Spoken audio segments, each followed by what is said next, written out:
What's up, everybody? Welcome back to another TENFITMEN live stream. Hello to the world. To get started, please let me know where you are at the moment. And we are live both on Instagram and on YouTube. So, hello, world from Shanghai, China. Here is 8:48 p.m. I apologize, a little bit delayed the start. I was at the swimming and I did my workout for today, which was the swim. Even though I'm not fully recovered, I'm still kind of sick, but I'm gonna talk about that today because I wanted to make this topic about the grind and about the hard work. And actually, I want to hear from you guys. What is your grind? What do you do daily that kind of puts you in that mode, and what is your thing, what gets you going, what drives you, and also not just the peaks and the greatest moments, but also the tough ones, the difficult days. If anybody wants to share, I'm very happy to hear that, and I will welcome anybody live in the chat. Of course, if you have some tennis specific questions, you're welcome. And as a matter of fact, I would like this grind theme, the grind topic, to go together with tennis, because to become a really good tennis player at advanced level, you really have to accept that it's a long process and you need to really get into the grind. Otherwise, you would just always remain beginner or the kind of amateur player. And I hope everybody here, we have ambitions, and we want to keep improving. We want to get to the highest possible level we can reach. So that's it. So far, nobody answered my question. Where are you from? And where are we talking from? Where are we communicating from? So this is China here. It's always great to connect. So yeah. By the way, today's workout, swimming, it's scheduled always every week for Thursday evening after my tennis session. And I started this routine maybe like a month and a half ago with some small breaks due to injury. I had like an open wound, so I couldn't swim. But I can feel the progress after just a few weeks going just once a week. But I was really into it, and I did some research, tried to learn properly how to do the freestyle, and I can really feel the improvement. So it's so rewarding to get to that place where you're making some progress. All right, we have first comment. I switched from one-handed backhand to two-handed backhand. What do you think I can do to improve my strength in the two-handed backhand, as I find it weak, no power to generate? That's a very good question. And in place from Cosmin Jika. I feel you, because one-handed backhand is so natural and it's easy to create power because it's so loose and you can just create a whip. Two-handed backhand, you feel you're kind of restrained. It's not that simple to get that release feel and creating a whip. I would say two things. Number one, make sure you're in the right position, in the right stance, and related to the ball, so that you are stable and that you can use that back leg and the back hip to initiate the rotation of the body and the whole swing. So you want to initiate that with the back hip drive, but to do that, you need to be in the right position with the right timing. So that's the first thing. Good position in the back hip. And then the second thing is to loosen up your wrists and arms and shoulders, and then just follow that. create that kinetic chain that starts from the hip, and then it kind of transmits, or it transfers into your arms, and then finally in the contact point where you kind of stop and then you finish. I hope that helps. But again, let's get back to the grind. I know you guys don't want to get into the grind. Why? Why is that? Ni hao from Marius Blues. Would you generally recommend a 40-year-old player to switch from a rather bad one-handed backhand to a two-handed backhand? That's a good question. I think the age here is irrelevant. It doesn't matter what's your age. So that's the first thing here to eliminate. It doesn't matter how old are you. You can always make changes if that's kind of the question. It's never too late. And regarding the quality of backhands, so you're having a bad one-handed backhand, which means like you're not fully, getting the most out of it. I don't think you can lose by trying to change. What's the worst thing that can happen? You can start playing two-handed backhand, and maybe you will find it much more like a controllable shot, and you can play with it. Well, that's the best scenario, the good scenario. The bad scenario, whatever is the worst case, is that you just don't feel it and you're feeling you're not playing better. You can always go back to your one-handed backhand. So the answer is 100% yes, try to change. You will not regret. The only regret will be if you never change and you always keep wondering, oh, I could have changed. And then, so go for that change and watch some of the videos we have for 200 backhands. I'm sure it's going to help. Thanks for the question. And we have a request. Who wants to join the video live? It's Hidesi 1977. All right, that's good. Got it. Thanks for advice. You're welcome. Another question here. What can we do to help our sons, high performance juniors, prevent shoulder injuries? 17 years old, has been out for a year due to injury. We want to make sure our 13-year-old has enough counterbalancing strength. Very specific question. I appreciate that. But I'm not sure about the shoulder injuries. Yes. Well, you definitely want to, how to say, analyze what was the training plan and the program from your older son and where the injury maybe happened. So definitely you kind of avoid doing that. And on the other hand, make sure you have a proper rest and recovery, and that you don't overstress the shoulder. I had some issues with the shoulder when I trained professionally in the juniors as well, when I overtrained the serving part. And I remember I could not, so if I have the hand like this and if I turn, I literally could not lift it like this. It was, a big problem. But on the other hand, that was the price I had to pay in order to build the serve that was kind of, I would say, very, very high level, and it brought me so much. It gave me so much. I even won a lot of difficult matches because of my serve. So yeah, I think you should find a balance.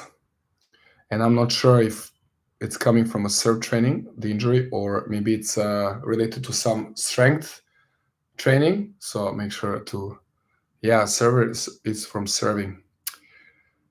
Please check the technique for the serves, and again, make a smart plan so you're not serving for too long at the time. So it's better to have more sessions per week but shorter times. I think I said like 30-40 minutes will be okay. I made a mistake. I was sometimes serving for 1.5 hours, and I was going for big serves because I wanted to build a percentage of the first serve, which I did. But again, that's the price. All right. Do we have somebody who wants to join the live? Let's see this term. Okay, I did accept this person, but they're not joining. Somebody else? Any questions? YouTube, are we awake?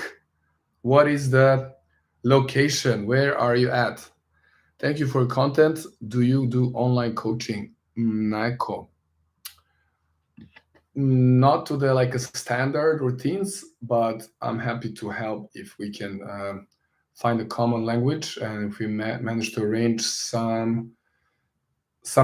Yeah, if you send some videos, I can help. Possibly, don't promise, but we could arrange something. It also depends on the connection, on the vibe. So I don't practice that too much. I really don't have time, but yeah, that's what he did. Thanks. All right, glad I answered the question. Anybody else? Otherwise, I'm gonna talk a bit more about the grind. Why I chose this, and the topic that nobody actually wants to get in, but yesterday it was a special day for me. For some of you who follow me on Instagram, you might know that I do workouts every single day, and it's been more than 5 years now. To be exact, 1,900 days. It was yesterday. So, to kind of celebrate that, I did some special workout yesterday. Just wanted to mention that. Yeah. So, every time when I reach this big round numbers in terms of the days, how many days I worked out, I try to include that number in some way and to create a certain challenge for myself and do a workout that I've never done before, basically every time. I think I started on day 300, and then every next 100 days, I would do a different, crazier workout or challenge.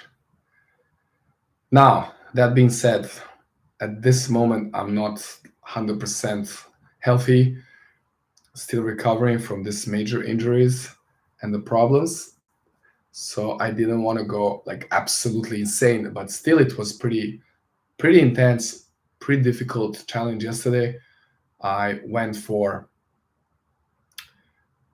basically 190 minutes of exercises split in 19 sets of 10 minutes because it was 1,900, right?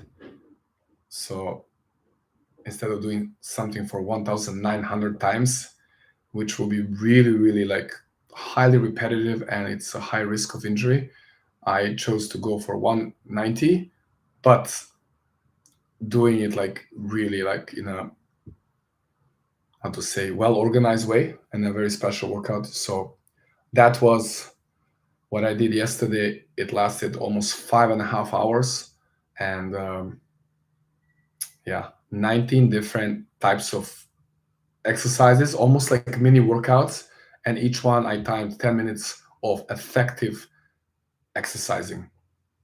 For example, I did planks and I did 2 minutes, and then I would stop a little bit rest. I would stop the stopwatch and I would continue. So it will be 10 minutes of effective planks.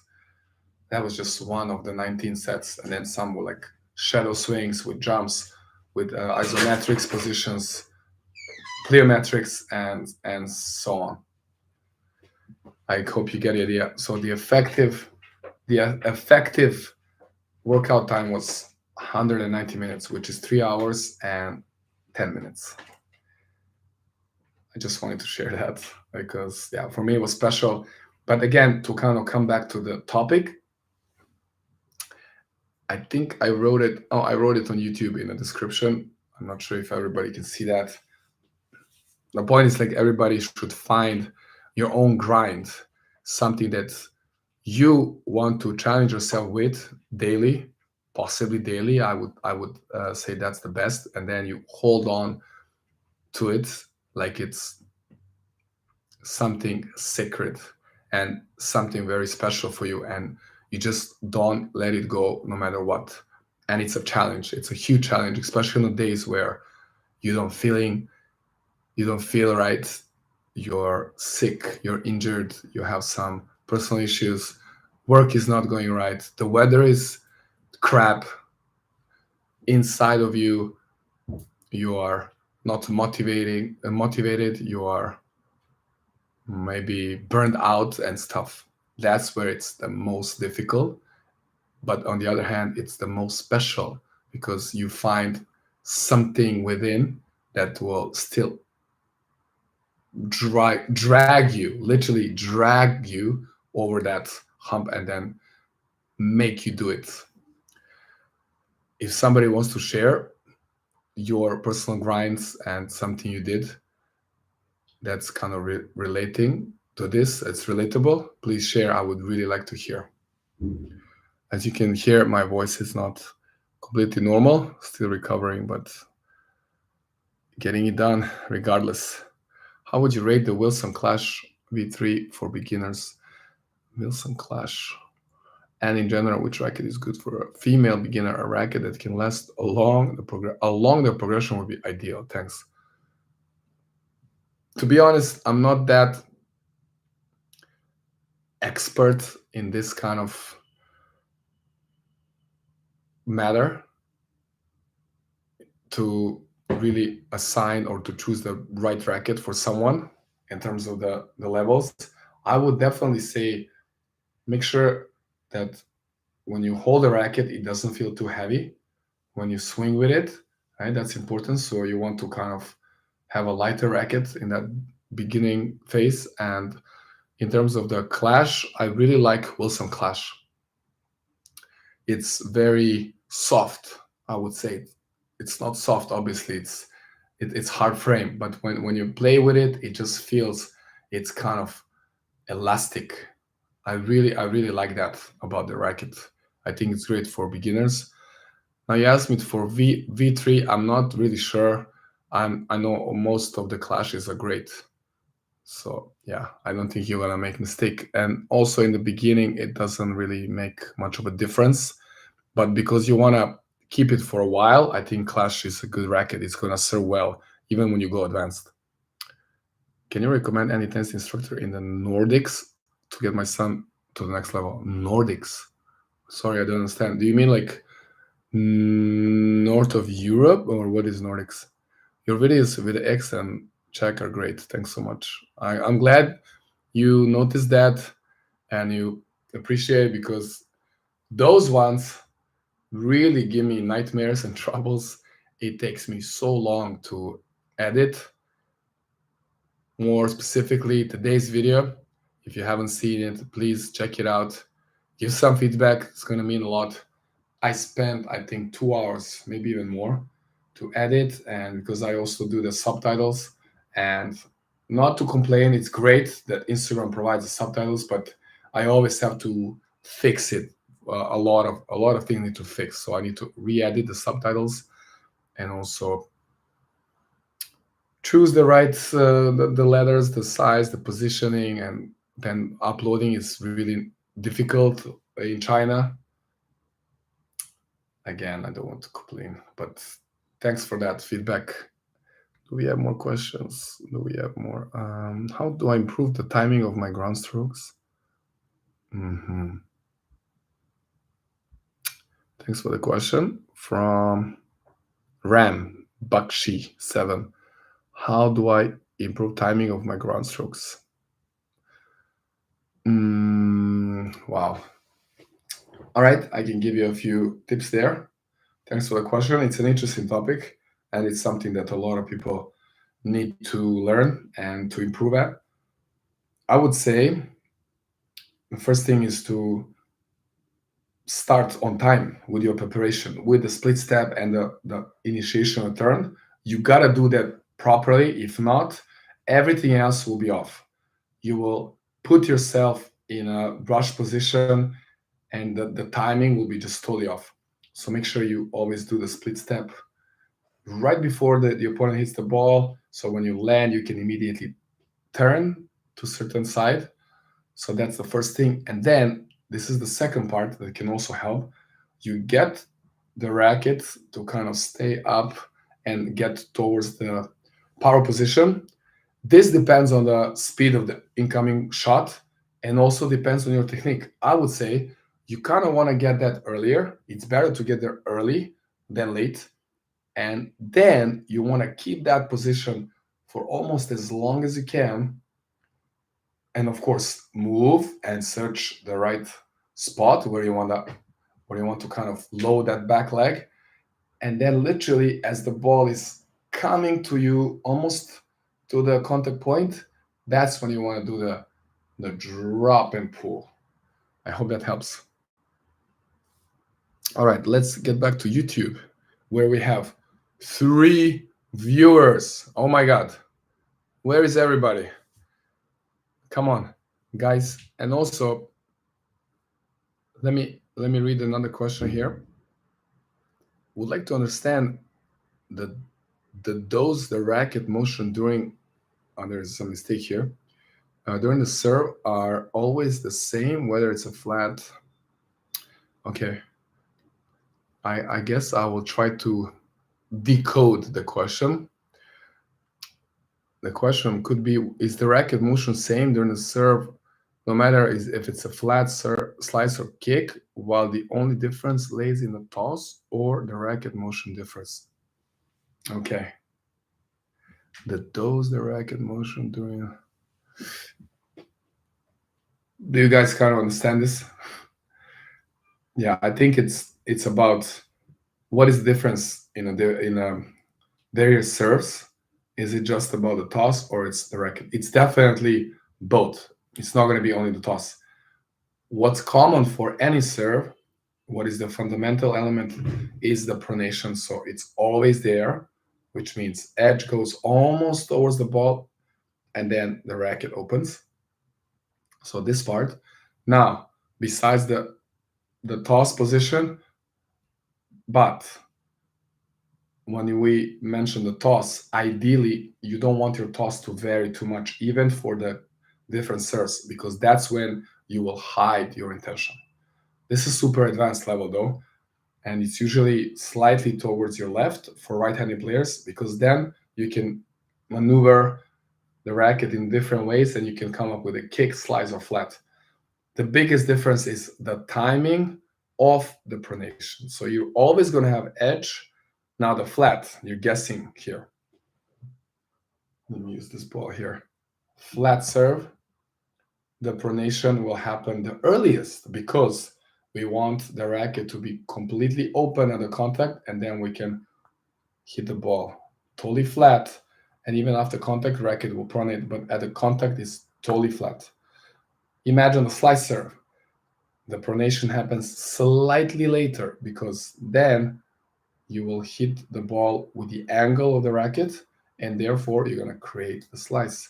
Kick serve, you're going to do a different motion, you're still going to do pronation, but you're going to go from a different angle, right? Hope that makes sense. Why did you decide to move to China, Naiko? It was completely random. A good friend of mine, also tennis coach, had an offer and he couldn't go, so he asked me if I would like to try and go to this interesting place, to say.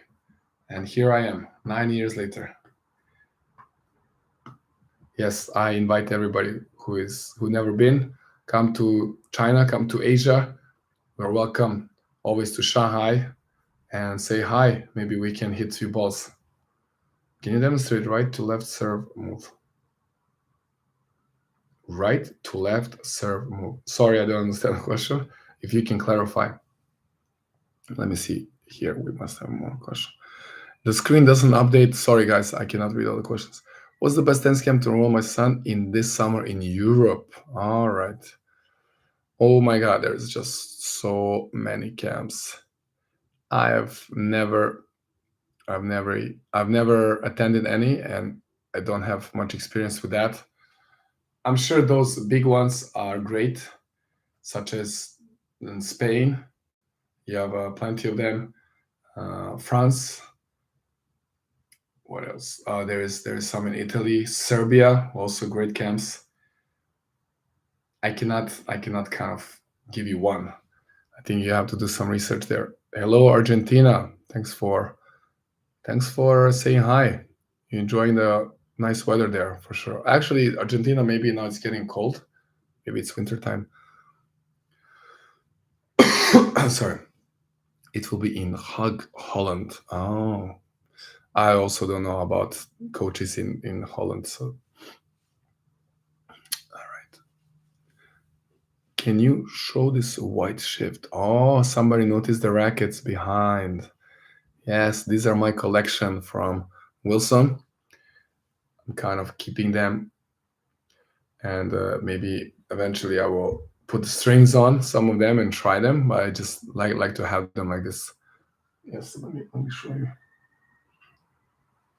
Yeah, I like this, right? So it says labs, Wilson Labs. So it's like kind of it's directly from lab, and it's like special. I don't know if it's special edition. Um, this is 300. Let me see. What is the? I don't think there are specifications here. Usually it's on the side frame. It just says 99. Okay, I guess it's 99 inches head and 300 grams. I think that's, yeah, pretty cool, right? I don't know what you want to see. Maybe you don't see it here. It looks purely white, but there's some kind of reflection. It's like purple and light blue. Depends on the lights. So it's kind of like a shining. All right.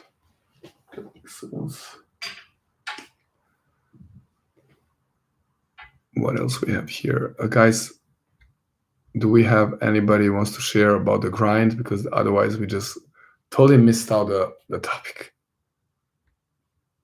What was your highest ranking? It's possible I saw you in Shanghai Open. Highest ranking, 1,200, I believe. Singles, doubles, a bit below that.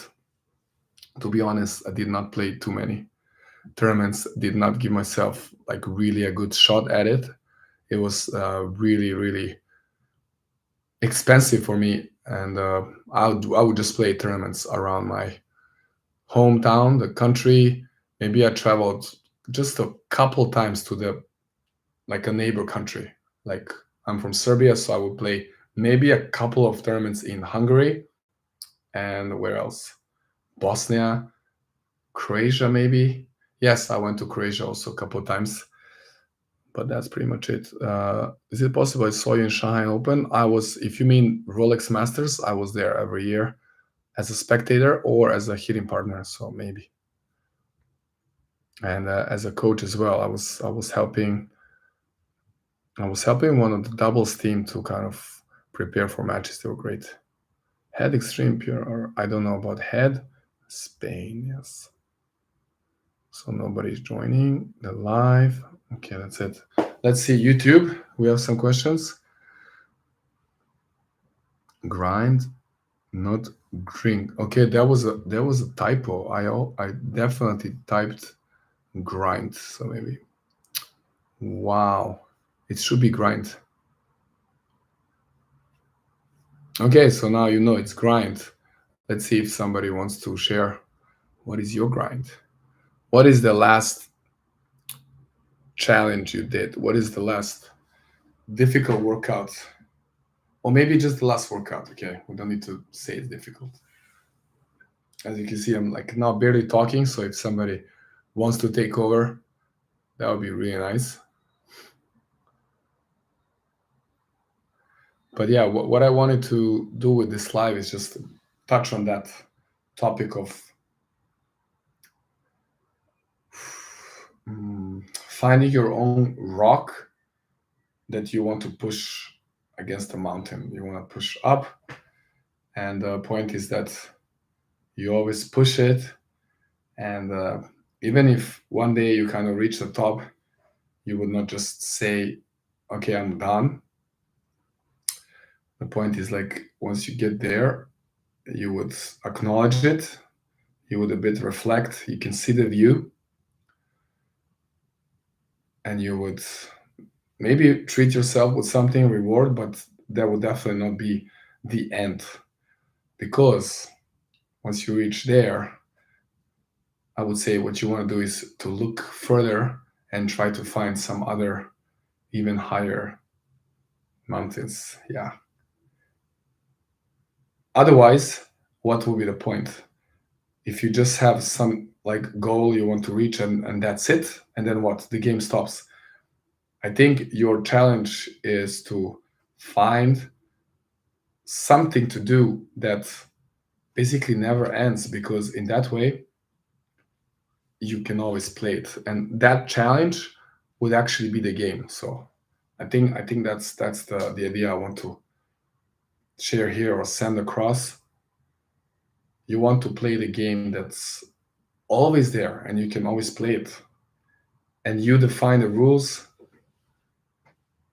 and you create different levels.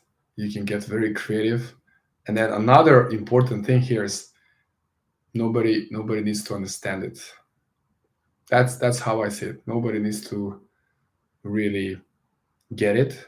As long as you are in it and you're playing that game, that's something special. So yeah. And that's maybe something that we also try to, how to say, not teach, but we want to,